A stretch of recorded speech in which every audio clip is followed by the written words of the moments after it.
Welcome to today's deep dive. We're going to be tackling a significant but challenging topic, Yeah. the legacy of slavery in the Caribbean. Mhm. It's, obviously a sensitive subject, and we want to approach it with a balanced lens, Mhm. looking at it from different angles. Mm. We have some fascinating sources Okay. from you, Yeah, listeners. they're really rich sources. And just from skimming through them already, I'm struck by just how vast and complex this history is. For sure. One thing that really jumps out at me is the role of sugar. Uh-huh. Like, it's almost hard to believe that one single crop could have such a massive impact on, global history. It's fascinating, isn't it? Yeah. I mean, sugar really transformed the Caribbean Yeah. into like a hub for colonial exploitation. Yeah. By the 17th century, sugar was one of the most sought-after commodities in the world. Really? Yeah. I mean, some of your sources even call it white gold. The Wow. profits were, they were enormous. And European empires, places like Britain, Spain, France, Yeah. they became totally reliant on this wealth. So that's really where the demand for cheap labor comes in, Yeah. setting the stage for the transatlantic slave trade. Exactly. Millions of Africans ripped from their homes and Yeah. their families, It's just, forced onto ships. it's horrific to even think about. It's just impossible to grasp, like, the sheer scale of this forced migration. Yeah. And what makes it even more disturbing is how the colonizers tried to justify this whole system, Yeah. this system of slavery. Ugh. You provided some sources that really get into, like, the twisted ways Yeah. that Europeans rationalize their actions using, Yeah. Prishak. economics, religion, even like Sure. science to dehumanize an entire race. Yeah. Can you walk us through some of these justifications? Sure. Yeah. So let's start with the economic argument. Oh. Plantation owners essentially argued that slavery was necessary Mm-hmm. for their very survival. Wow. That without it, the whole economic system would collapse. Oh, wow. There's one quote in one of the sources you gave Okay. from a British plantation owner, Uh-huh. and he puts it very bluntly. Yeah. He says, "Without the Negro, the fields cannot yield." It's just so chilling because it reduces people to, like, tools for profit. Mm-hmm. It strips away their humanity. Exactly. Right? And this economic argument carried a lot of weight. Yeah. I mean, the wealth generated by the Caribbean plantations, it was flowing back to Europe, Right. fueling their industrial revolutions, Yeah. making the elite even richer. Mm-hmm.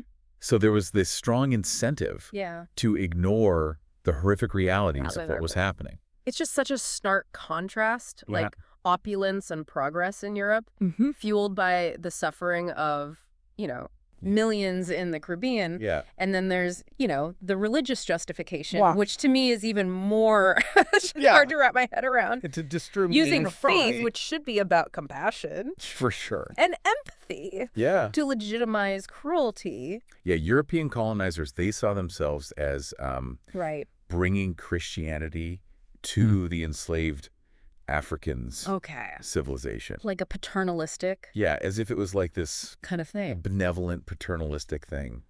But so they actually use scripture. Being told that your enslavement Yeah. is God's will. Like to support their actions. Oh yeah, absolutely. Wow. Yeah, they would cite passages like Ephesians 6.5, Okay. which tells slaves to obey their masters, Right. completely twisting the meaning Of course. to fit their own agenda. Right. This religious justification provided this sort of moral shield for Yeah. this deeply immoral system, Right. allowing slave owners to kind of ignore the suffering they were causing Yeah. while claiming to act, according to God's will.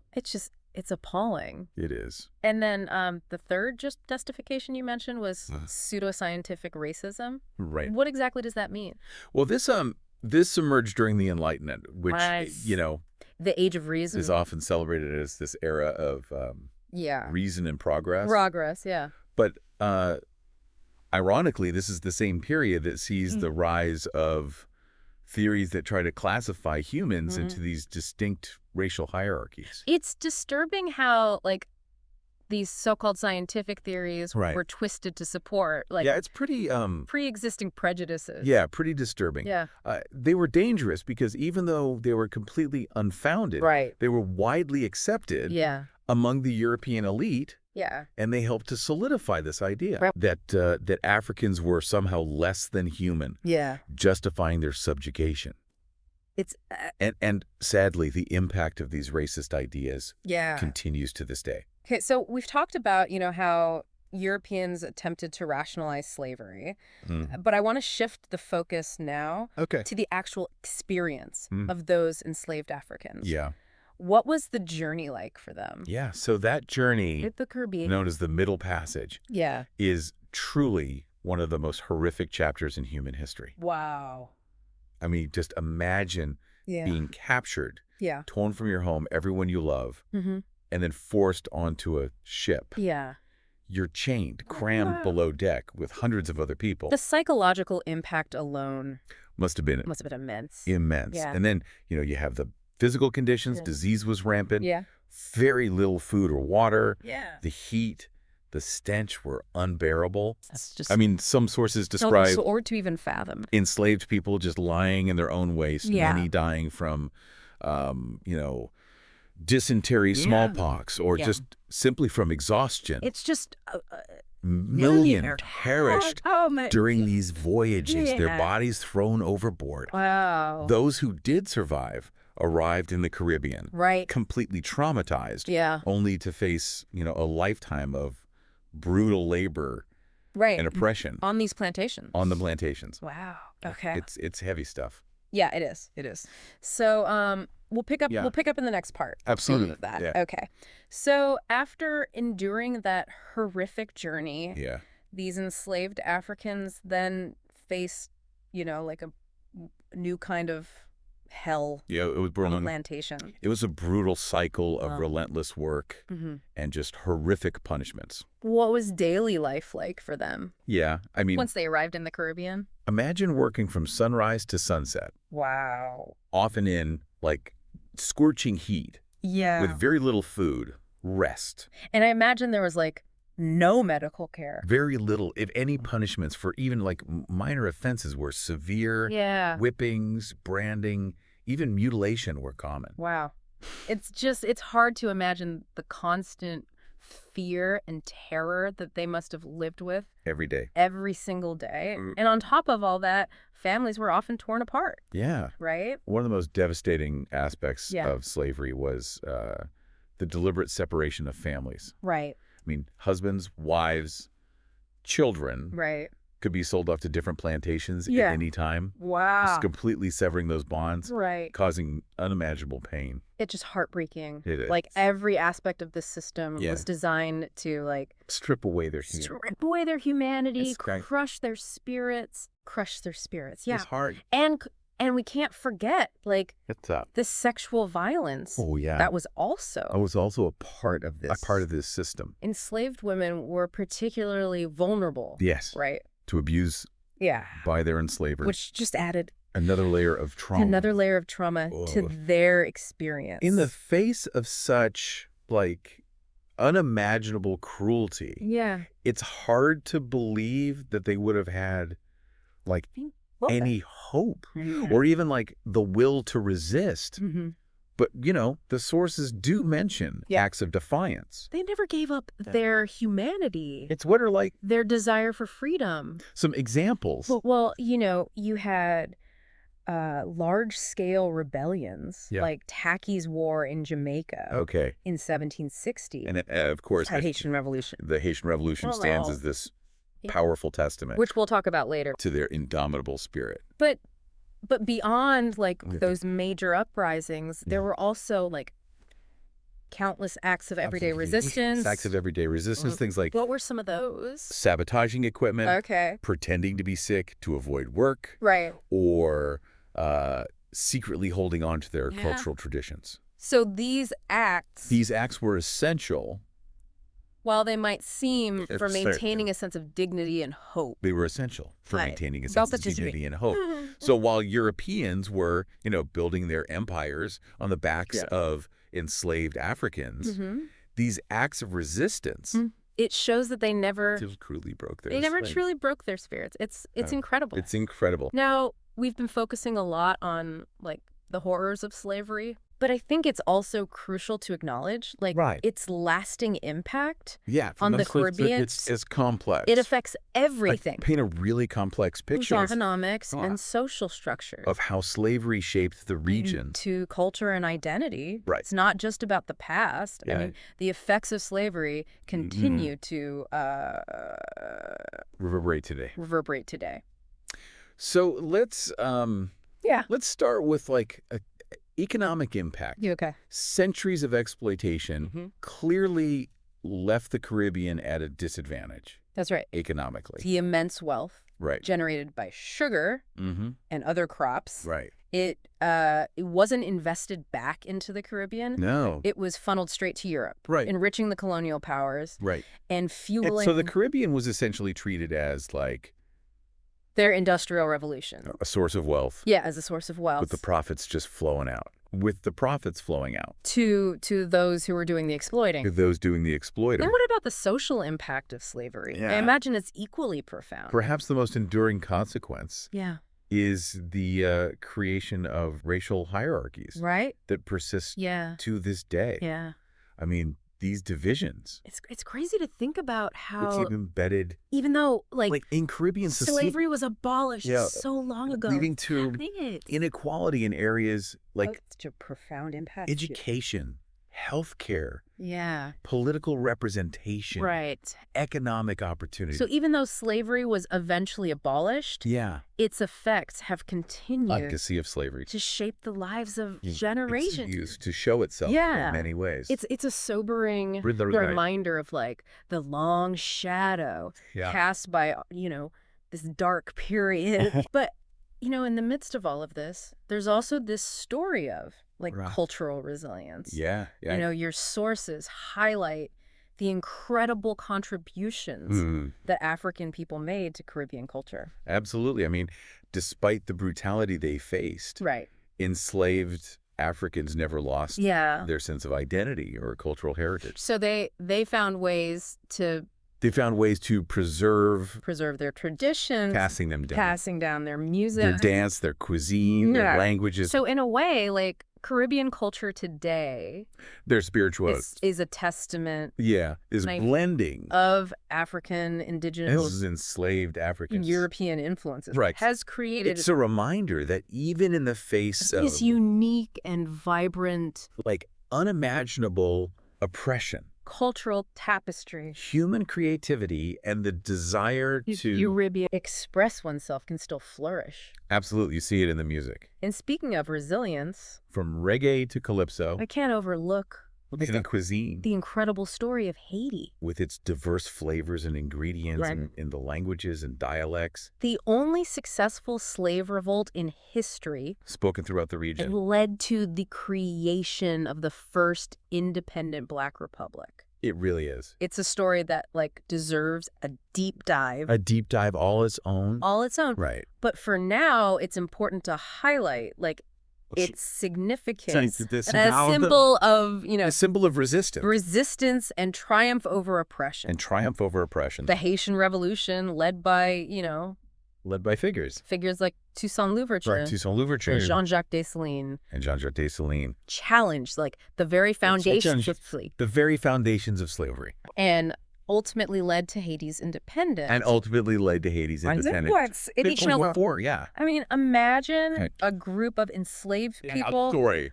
armed with nothing but their desperation, Their incredible courage. taking on Yeah. one of the most powerful empires in the world. Imagine a group of enslaved people It's hard to fathom. armed with nothing but their Yeah. desperation, courage. And while Haiti faced significant challenges after independence, One of the most powerful empires in the world, I know. and winning. including, economic sanctions It's from those same European powers, it's hard to fathom. it still stands as this beacon of hope. It is, but while Haiti All faced those fighting against oppression. significant challenges, It truly is and an inspirational story. including, But as we delve deeper into economic The sanctions legacy of slavery. from those same European powers. It's impossible to ignore. It stands as this beacon of hope. Like the psychological and emotional scars All those fighting against oppression. that are left behind. Yes, the trauma inflicted by centuries of